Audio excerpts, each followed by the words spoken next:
firstly, Mrs. Felix, how old are you? I am 104. 105.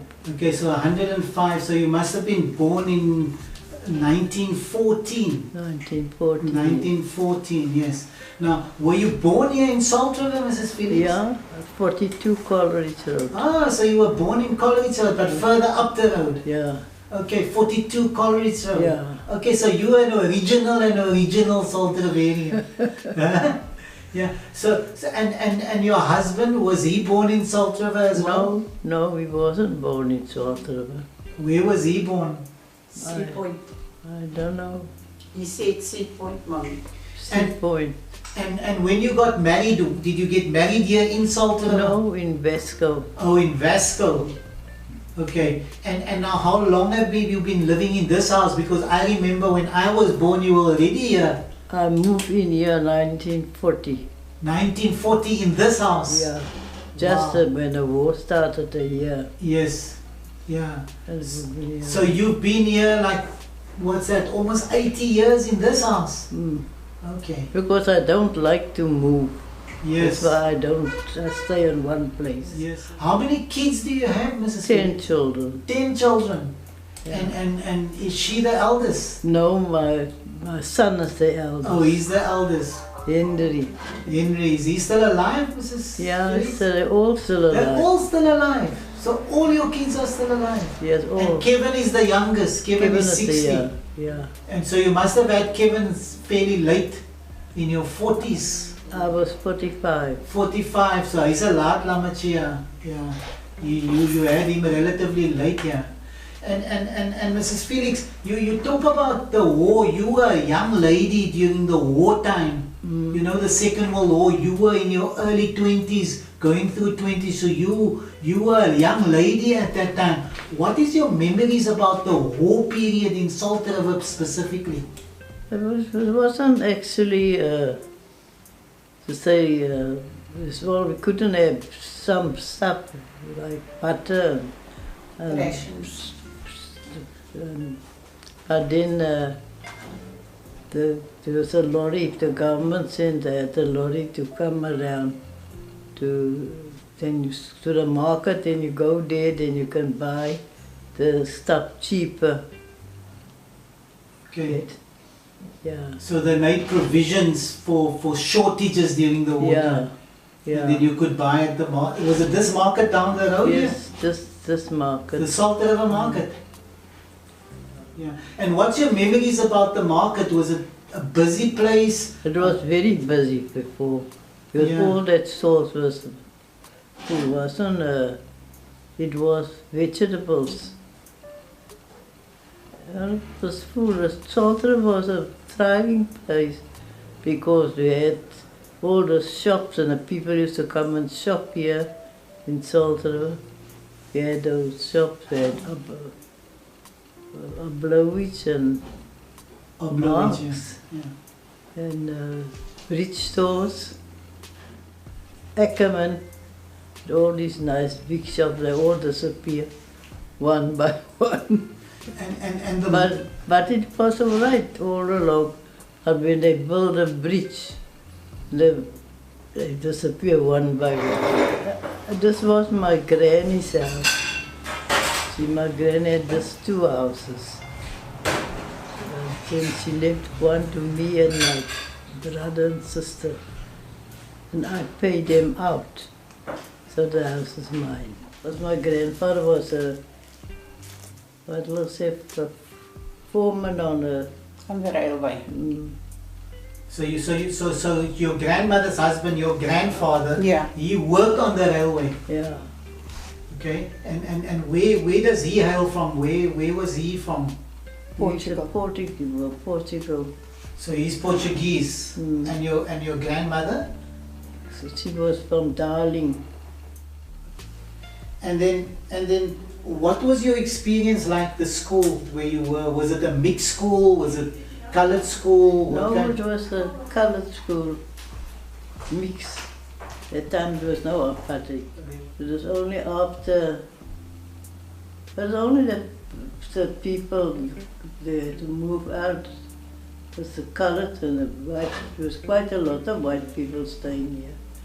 But they had moved out to the white areas.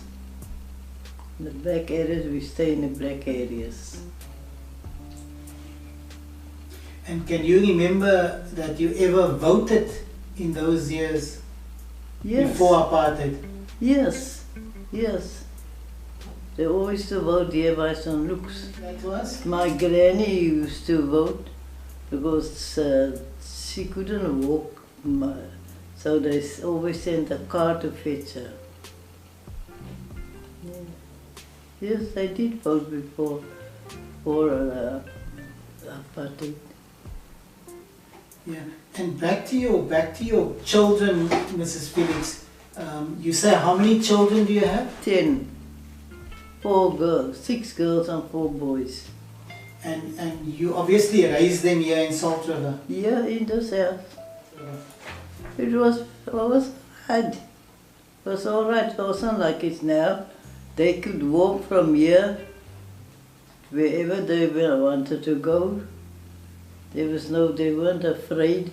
Like now, you must look over your shoulder every time you see who's coming behind you. I work in a cafe, in a restaurant, the kitchen, and I used to come home any hours of the night. To come by train, and I walk up here. And then you know, apartheid came along in the 60s. How did that change things for you as a person and your family? Well, the children went to school, and I went to work. I don't think it changed much because I wasn't involved in all this politics. I just did my rear the children and see that they get a good education. And so I didn't bother myself with what happened outside. Ideas. But obviously Salt River changed because of that. No, not actually. It didn't change much. Because the people didn't move out, the white people moved out. But the colored people stayed. And they just carry on. Mommy, where did you like to go when you were younger?